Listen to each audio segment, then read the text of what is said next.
Hey guys, this is Andrew Perlop from Renaissance Humans. So, avocados, not a good source of protein. That may be an obvious statement for some of you, um, but it is not so obvious for a lot of people. And I know this because I work with a lot of coaching clients on body composition and muscular change issues. And a lot of people looking to gain muscle or improve their athleticism on plant based diets, for some reason, seem to think that a lot of foods that are not particularly high in protein are really high in protein. Avocados is one of those ones that gets thrown around a lot. Walnuts, for some reason, and a lot of other nuts and seeds. People just assume these foods are high in protein. And there's a lot of weird lists on the internet that seem to indicate this is the case. So why are all of these lists off? Well, one appeared in my news feed yesterday, and I was just like, because nothing that the foods they recommended, it wasn't that they were totally off. Instead, they made a mistake that a lot of people make when thinking about food, and that is to think about food in terms of a volume. So a lot of people say, well, it's a cup-sized portion of um, of broccoli, or half a cup of beans, or a fist-sized portion. And it's visual, it occupies a certain amount of space. That's how people are used to thinking about stuff. But when you talk about protein in relation to volume, you can get really confused.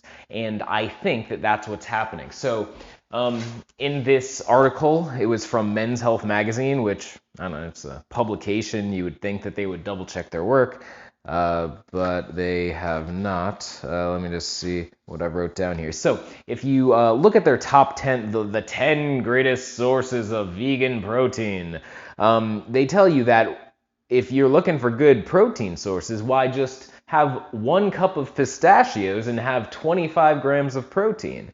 Or another great option is to have half a cup of tofu, which is 22 grams of protein. Now, when they phrase it like that, just telling you the amount of protein per cup or half cup, it sounds like those are relatively interchangeable. Like, I need some protein? Well, I could eat half a cup of tofu, or I could eat 1 whole cup of pistachios.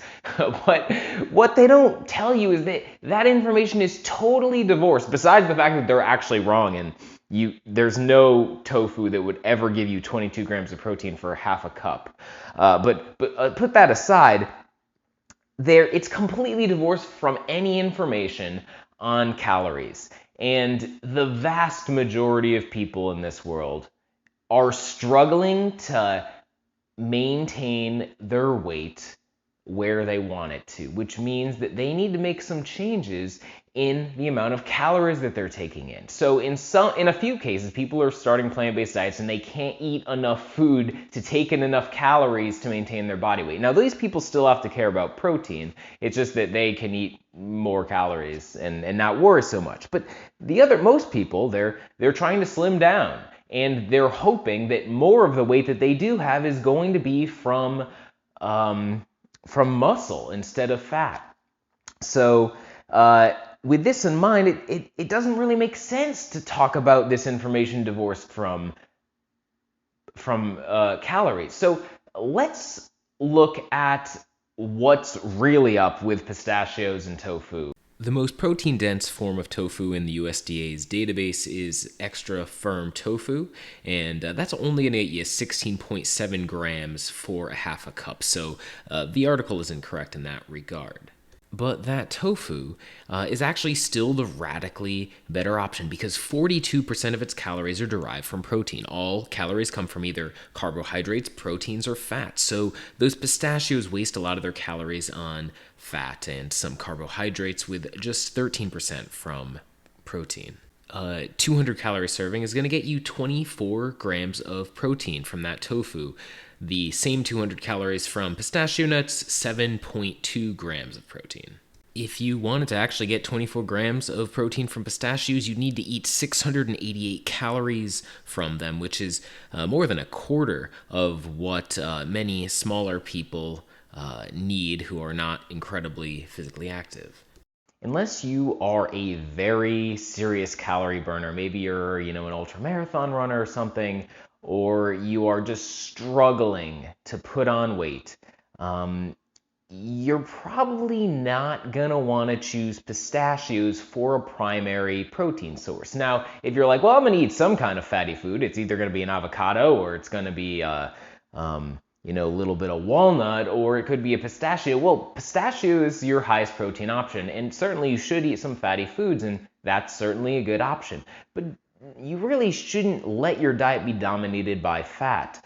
Really think about looking for some better options. So I have a pretty extensive list of the best protein sources in any given category. And it's free. It's on my website, and there's a video that goes along with it, so you can find it up in the corner. I'll put a link. I'll also put a link in the video notes below. So yeah, probably don't want to go with pistachios. Hope you enjoyed that. Hope you start making better decisions to meet your protein goals. And by the way, if you want to know, hey, how much protein should I be eating, you should check out this article and video on the subject. See you later.